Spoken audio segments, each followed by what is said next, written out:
कक्षा 6 और 7 कार्य पत्रक 37। दक्षता क्या मिलने वाली है? व्यावहारिक जो व्याकरण है वो मजबूत होगा आपका। विराम चिन्हों की पहचान कर पाएंगे। विराम चिन्ह क्या होते हैं? जो ये कोमा, अल्प विराम है ना, पूर्ण विराम, प्रश्नवाचक चिन्ह है ना, विस्मयबोधक चिन्ह, ये विराम चिन्ह होते हैं। ये प्रयोग क्यों किए जाते हैं? विशेष हाव भाव दिखाने के लिए, है ना। और कहीं वाक्य में विराम लेना है तो वहाँ इन चिन्हों का प्रयोग करते हैं। भावा अभिव्यक्ति सरल हो, स्पष्ट हो, इसलिए विराम चिन्हों का प्रयोग करते हैं, है ना। अगर विराम चिन्ह नहीं होंगे तो एक ही लय में सारे वाक्य, सारे शब्द बोलने पड़ेंगे एक ही लय में। तो कौन सा वाक्य कहाँ पूरा हुआ, कौन सा भाव कैसे निकल रहा है, ये स्पष्ट नहीं होगा। इसलिए विराम चिन्हों का हिंदी में बहुत महत्व है। अब देखो यहाँ नीचे दिए गए विराम चिन्हों का प्रयोग करते हुए एक एक वाक्य बनाना है। प्रश्नवाचक चिन्ह तो लगाओ, लिखो तुम्हारा नाम क्या है, तुम्हारा नाम क्या है। एक वाक्य बन गया, आगे प्रश्नवाचक चिन्ह लगा दो। तुम्हारा नाम क्या है ये लिख दो और आगे प्रश्नवाचक चिन्ह लगा दो, ठीक है। फिर विस्मयबोधक चिन्ह ये लिखो, हे राम, राम के आगे लगाओ हे राम। यह क्या हो गया, यह क्या हो गया। अब गया के आगे भी लगाओ, गया के आगे पूर्णविराम नहीं आएगा, क्योंकि ये जो क्या है ना, क्या, ये प्रश्न के लिए भी नहीं आया, प्रश्नवाचक भी नहीं आएगा। यहाँ आश्चर्य प्रकट हो रहा है, ठीक है ना। ये दो जगह आएगा यहाँ, हे राम ये क्या हो गया, ठीक है। अब है पूर्णविराम, तो कोई भी वाक्य बना लो। किसान अन्नदाता कहलाता है, किसान अन्न, ए आधा न पूरा न और दाता, किसान अन्नदाता कहलाता है। यहां पूर्णविराम लगा दो। दोबारा बोल रहा हूं तीनों। तुम्हारा नाम क्या है, प्रश्नवाचक चिन्ह, हे राम यह क्या हो गया, दो जगह विस्मयबोधक चिन्ह, किसान अन्नदाता कहलाता है, किसान अन्नदाता कहलाता है, पूर्णविराम। अब ये है कोमा जिसको बोलते हो अल्प विराम, तो लिखो राम अल्प विराम कोमा, श्याम कोमा, रमन तथा पंकज खेल रहे हैं, रहे हैं आएगा, ऊपर बिंदी आएगी ये बहुवचन के लिए, ठीक है नहीं आएगा। समझ में आई क्या बात है? दोबारा देख लो, राम श्याम रमन तथा पंकज खेल रहे हैं, तो दो कोमा आ गई यहाँ, दो अल्पविराम, एक तो राम के साथ एक श्याम के साथ है। अब अगला देखो, दिए गए वाक्यों में उचित विराम चिन्ह लगाना है। तुम यहां कितने बजे आई,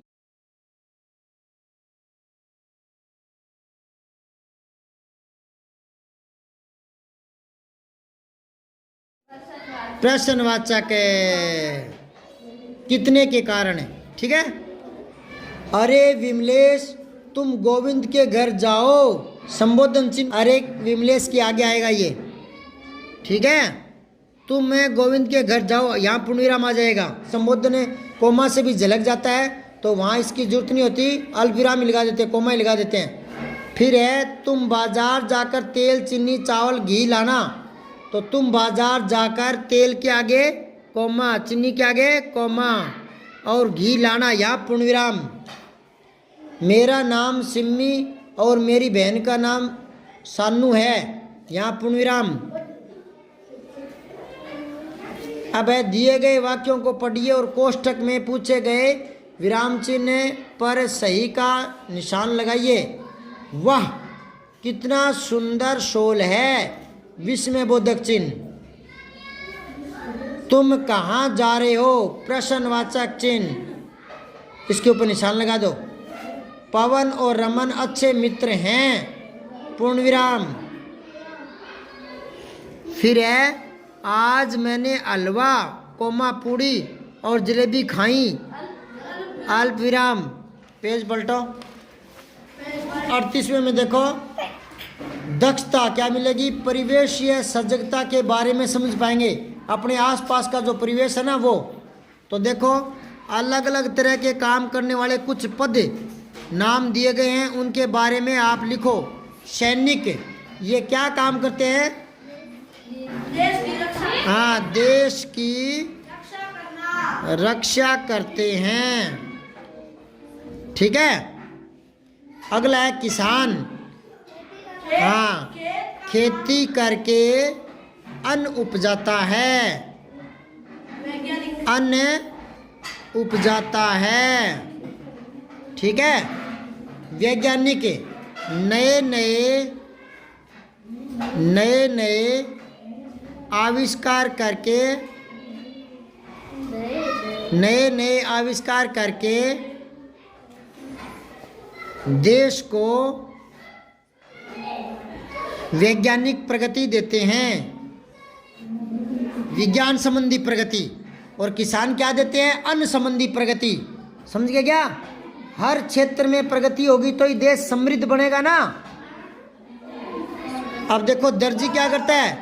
कपड़े सिलता है। आपके आसपास अलग अलग काम करने वाले लोगों के बारे में चर्चा और उनके व्यवसाय के बारे में लिखो। अब आप बताओ, आपके अड़ोस पड़ोस में कौन कौन रहते हैं और वो क्या काम करते हैं? बताओ। आपके जहाँ जो आपकी ढाणी है ना, जहाँ आपका घर है, वहाँ आपके गांव में पास पास कौन कौन लोग रहते हैं? नाई रहता है, नाई। तो लिखो हमारे पड़ोस में एक नाई रहते हैं जो हजामत का काम करते हैं, बाल काटने का काम करते हैं। अच्छा, और कौन रहता है आपके? कोई दर्जी रहता है, तो लिखना है कि हमारे पड़ोस में दर्जी रहता है जो हमारे कपड़े सिलता है। ठीक है। और एक लिखो हमारे आसपास, हमारे पास में एक दुकानदार है जो हमें आवश्यकता की चीज़ें देता है। और अगर कोई वैद्य है, कोई डॉक्टर है, तो लिखो पशु चिकित्सक भी होते हैं, है ना, जो हमारे पशुओं का ध्यान रखते हैं, बीमार होने पर वो इलाज करते हैं। तो ये मैं आपका लिखा हुआ देखूंगा कल। हमारे पास में एक कुम्हार रहते हैं जो मटका बनाने का काम करते हैं। गर्मियों में हम उनसे नए नए मटके खरीदते हैं। समझ गए क्या? हमारे पड़ोस में एक खाती रहता है जो मकान में लकड़ी का काम करते हैं, गेट दरवाजे बनाते हैं, है ना, हल बनाते हैं। ये चीज़ें सारी मैंने बोल दी, लिखनी है। हाँ, खिड़की दरवाजे। अब आओ 39वां, संदर्भ के साथ शब्दों के अर्थ समझ पाओगे तो ध्यान से सुनना, बहुत काम की बात है ये। जिन शब्दों के एक से अधिक अर्थ होते हैं उन्हें अनेकार्थी शब्द कहते हैं। जैसे हार, हार के दो अर्थ हैं। एक तो गले में हार पहनते हैं ना, एक हार होता है हारना। जैसे भारतीय टीम जीत गई तो कोई दूसरी हार गई, ऐसे होता है ना। हाँ, हार का माला, ये दो हो गई। पराजय हार को कहते हैं। अब इसमें देख लो उत्तर, इसके दो अर्थ हैं, तो ये दो निशान दे रखे ना। तो ऊपर तो एक तो लिखो उत्तर होता है जवाब, जय वा बे, जय जग, वा और बे बकरी, जवाब, जवाब। ठीक है। और एक उत्तर क्या होता है बेटा? उत्तर दिशा। हाँ, लिख लो उत्तर दिशा। अब वाक्य और बनाना है इनका। लिखो, मोहन ने मेरे प्रश्न का उत्तर नहीं दिया, मेरे प्रश्न का उत्तर नहीं दिया। अब है प्रश्न का उत्तर नहीं दिया, उत्तर को अंडरलाइन कर लो, रेखांकित कर लो। फिर है उत्तर दिशा, तो इसका कोई वाक्य बनाओ। हिमालय भारत के उत्तर में है, लिखो हिमालय भारत के, या फिर की लगा दो, भारत की उत्तर दिशा में है, उत्तर दिशा में है। ठीक है। अब आओ लाल। एक तो लाल कहते हैं रंग, लाल रंग ना, रेड होता है ना, रेड, RED, रेड, लाल। हाँ, तो लिखो लाल रंग।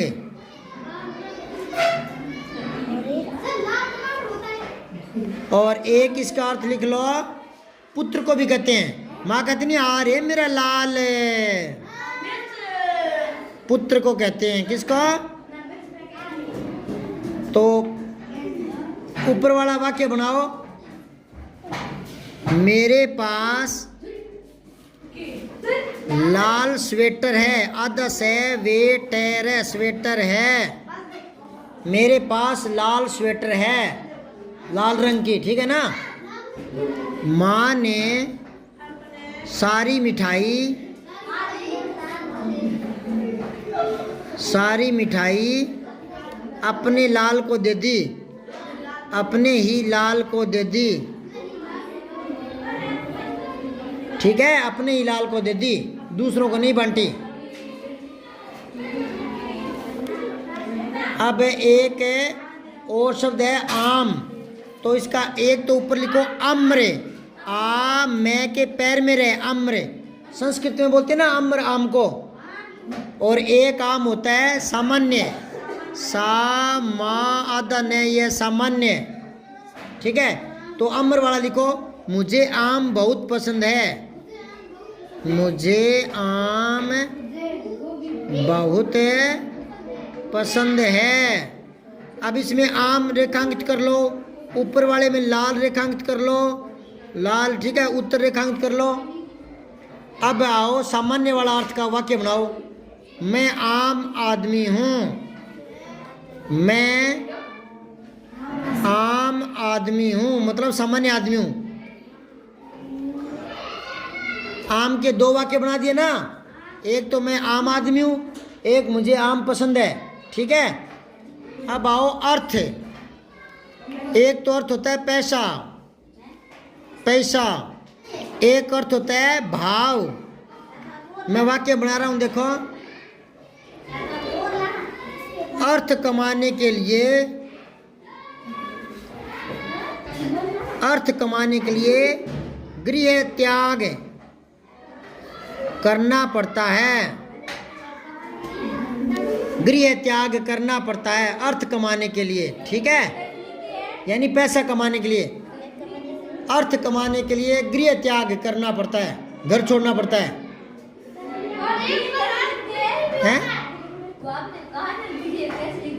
क्या? गे गमला, री ऋषि की मात्रा, और है गृह, गृह त्याग, आदत है, याग है, त्याग। और भाव वाला अर्थ यूं लिखो, इस शब्द का क्या अर्थ है, इस शब्द का अर्थ बताइए, अर्थ बताइए, अंडरलाइन कर लो इसको। फिर है भाव, एक तो होता है मूल्य, एक होता है भाव अर्थ, ठीक है ना,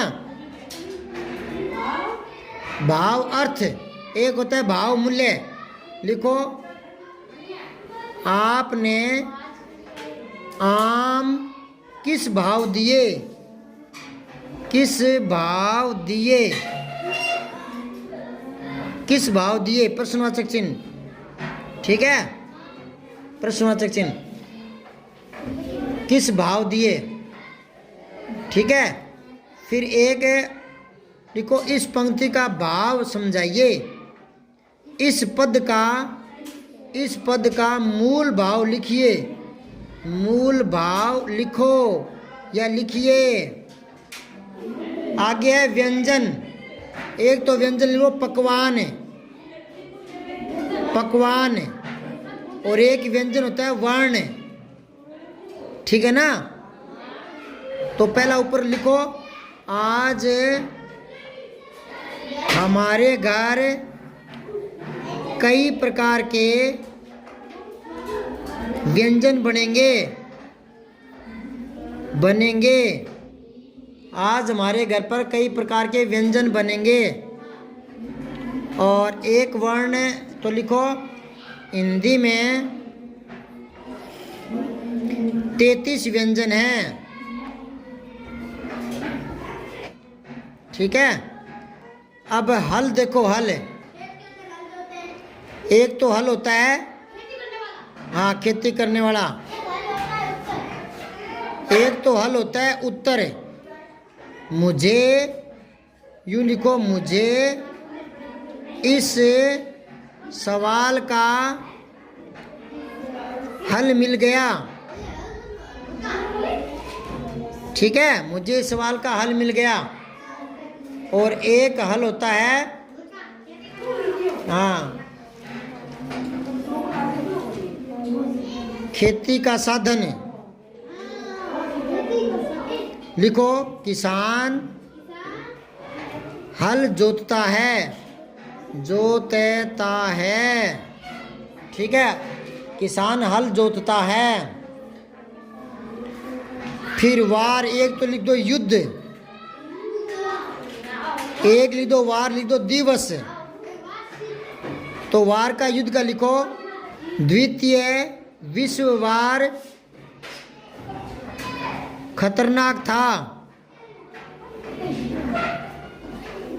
ठीक है, और दूसरा लिखो, आज सोमवार है या मंगलवार है, ऐसे। ठीक है, अब 40वां कल करेंगे।